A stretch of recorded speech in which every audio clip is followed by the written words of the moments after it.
महाकुंभ में सनातनी श्रद्धालुओं का उमड़ रहा सैलाब। संगम में डुबकी के लिए टूट रही जाति धर्म की दीवार। मोहम्मद रफी को भी महाकुंभ खींच लाया प्रयागराज। नमाजी मोहम्मद रफी ने भी लगाई आस्था की डुबकी। तीर्थराज प्रयाग में इस बार 144 साल बाद आए अद्भुत संयोग में महाकुंभ का आयोजन हो रहा है, जो अब धीरे धीरे अपनी समाप्ति की ओर बढ़ रहा है। 26 फरवरी को महाशिवरात्रि के दिन आखिरी शाही स्नान के साथ महाकुंभ का समापन हो जाएगा। यही वजह है कि महाकुंभ में आस्था का सैलाब है कि थमने का नाम नहीं ले रहा है। हर कोई महाकुंभ के इस पावन अवसर पर संगम में डुबकी लगाना चाहता है। यहाँ तक कि राजस्थान के रहने वाले अंतर्राष्ट्रीय अंपायर मोहम्मद रफी भी खुद को प्रयागराज जाने से नहीं रोक पाए। उन्होंने भी आखिर संगम में डुबकी लगा ही ली।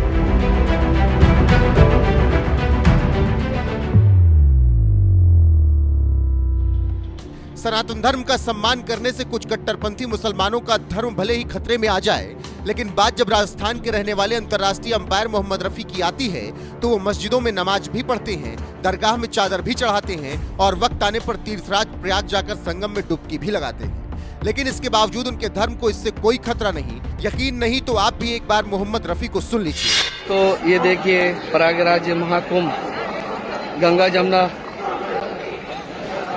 महाकुंभ नदी, और ये देखिए पूरा नज़ारा। आज मुझे भी शुभ मौका मिला दर्शन करने का। ये है माँ गंगा, माँ जमुना और माँ सरस्वती। 144 साल बाद ये संगम आया है, तो आज मेरे भी दर्शन करने का सौभाग्य मिला। मैं मोहम्मद रफी, अंतर्राष्ट्रीय क्रिकेट एम्पायर, मारवाड़ जंक्शन, जिला पाली, राजस्थान से। जय गंगे मैया, हर हर महादेव।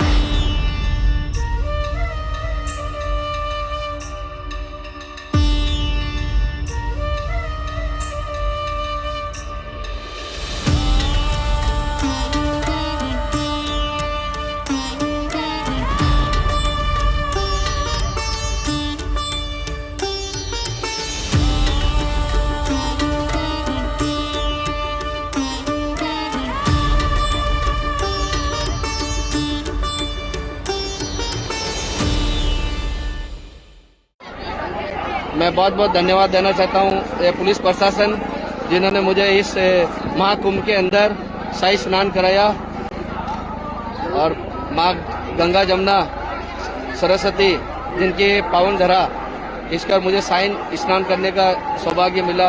इसलिए सर मैं आपका तहे दिल से शुक्रगुजार। जय हिंद, जय भारत, जय जय गंगा मैया, हर हर महादेव। महाकुंभ के मौके पर प्रयागराज पहुंचे मोहम्मद रफी ने संगम में डुबकी लगाई और इसके बाद सीएम योगी के गढ़ गोरखपुर भी गए, जहां उन्होंने गुरु गोरक्षनाथ मंदिर में दर्शन किए और इस मंदिर के एक वीडियो भी सोशल मीडिया पर पोस्ट कर दी। जय गुरु गोरखनाथ। देखिए दोस्तों, ये है गोरखपुर के अंदर श्री गोरखनाथ जी विजय धाम। मैं इस टाइम हूँ गोरखपुर के अंदर। अभी हमें टाइम मिला है दर्शन करने का, और ये देखिए गुरु गोरखनाथ जी की पावन जमी धरा, मुझे भी आज समय मिला है दर्शन करने का। तो देखिए ये है गुरु गोरखनाथ जी, और गुरु गोरखनाथ जी अंदर साक्षात विराजमान है। मैं international cricket umpire Mohammad Rafi, जो कि आज मुझे भी सौभाग्य मिला गुरु गोरखनाथ जी के दर्शन करने का। बहुत ही शानदार गुरु गोरखनाथ जी का मंदिर है ये देखिए गुरु गोरखनाथ जी, श्री गुरु गोरख नाथो विजय तेतराम। जिस भगवाधारी महंत योगी आदित्यनाथ से कुछ कट्टरपंथी मुसलमान चिढ़ते हैं, वही योगी आदित्यनाथ गुरु गोरक्षनाथ मठ के महंत भी हैं, जहां मोहम्मद रफी दर्शन करने गए। क्योंकि वो खुद को कट्टरपंथी मुसलमान नहीं मानते, वो खुद को एक ऐसा मुसलमान मानते हैं जो इस्लाम धर्म के साथ साथ सनातन धर्म का भी सम्मान करना जानता है। इसीलिए मोहम्मद रफी मस्जिद जाकर नमाज भी पढ़ते हैं, दरगाह जाकर चादर भी चढ़ाते हैं और वक्त आने पर महाकुंभ जाकर संगम की डुबकी भी लगाते हैं। मोहम्मद रफी के इस कदम पर आपका क्या कुछ कहना है? अपनी राय कमेंट कर हमें जरूर बताएं। साथ ही सीएम योगी ने महाकुंभ को लेकर क्या कुछ कहा, आइए आपको सुनाते हैं। डिजिटल कुंभ पे भी प्रश्न खड़ा हो रहे थे, और महोदय मैं इसके बारे में भी आपसे चर्चा करनी, इसके बारे में मैं सदन का ध्यान आकर्षित करना चाहूंगा कि दुष्प्रचार की अपनी एक सीमा होती है। दुष्प्रचार की अपनी एक सीमा होती है, और कितना दुष्प्रचार हमारे विपक्ष के मित्रगण करेंगे। मैं देख के भौचक हूं कि कैसे ये लोग पूरी व्यवस्था को झुठलाने का काम कर रहे थे और किस प्रकार की व्यवस्था पैदा करने का काम कर रहे थे।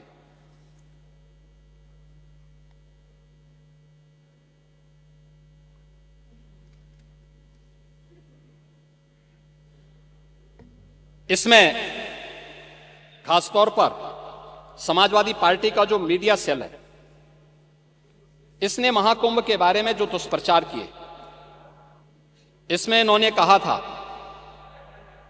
कि डिजिटल कुंभ के बारे में जो प्रश्न आप खड़ा कर रहे थे, इस डिजिटल कुंभ का ही परिणाम है कि 22,000 से अधिक श्रद्धालु जो इस पूरे आयोजन के दौरान अलग अलग समय में मिसिंग हुए थे, यानी गायब हुए थे, अपने परिवारजनों से बिछुड़े थे, जिसमें से एक समाजवादी पार्टी ने भी लिखा है कि महाकुंभ में मची भगदड़, सरकारी अव्यवस्था, कुप्रबंधन, भ्रष्टाचार के कारण हजारों लोग लापता हैं। कौन मरा कौन जिंदा कुछ पता नहीं चल रहा है। सिर्फ गोरखपुर क्षेत्र के 2 मंडलों में ही 35 लोग लापता हैं। महोदय, इसका जवाब हिंदुस्तान ने अगले दिन दिया कि महाकुंभ में लापता सभी श्रद्धालु घर पहुंचे। ये है, ये आपकी सच्चाई है। कितना झूठ बोलेंगे, उसकी एक सीमा होती है। ऐसे ही द हिंदू ने दिया है Mahakumbh stampede for missing Telangana women found safe. ये हिंदू लिखता है कुंभ के बारे में। अपनों से बिछड़े 44 श्रद्धालु घर पहुंचे, ये गोरखपुर का है। और डिजिटल खोया पाया सेंटर लोगों को खोजने में कर रहा है मदद। 20,000 से ज्यादा बिछड़ों को अपनों से मिलाया। अमावस्या पर, मौनी अमावस्या में सबसे ज्यादा परिवार से हो गए थे दूर, और ये सभी लोग मौनी अमावस्या के दिन 8,725 लोगों को उनके परिजनों को सुपुर्द किया गया।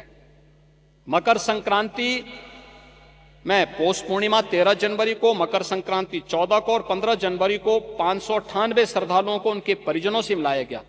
और बसंत पंचमी के दिन 2, 3 और 4 फरवरी को 813 श्रद्धालुओं को डिजिटल खोया पाया केंद्र की मदद से उनके परिवारजनों को मिलाने का काम किया गया। यानी दुष्प्रचार की भी एक सीमा होती है, और उस सीमा को भी आज आप लोगों ने पार करके इस पूरे आयोजन को बदनाम करने की कोई कोर कसर नहीं छोड़ी है। और इसलिए महोदय, जो भी ये आयोजन प्रयागराज में आयोजित हो रहा है, उस पूरे आयोजन के प्रति प्रदेश की सद्भावना है, प्रदेशवासियों का सहयोग है। स्थानीय स्तर पर थोड़ा बहुत लोगों को कठिनाई जरूर हो रही होगी, लेकिन वे आनंदित भी हो रहे हैं। अतिथि भी आ रहे हैं और देश और दुनिया को देखने का एक अवसर भी उन्हें प्राप्त हो रहा है।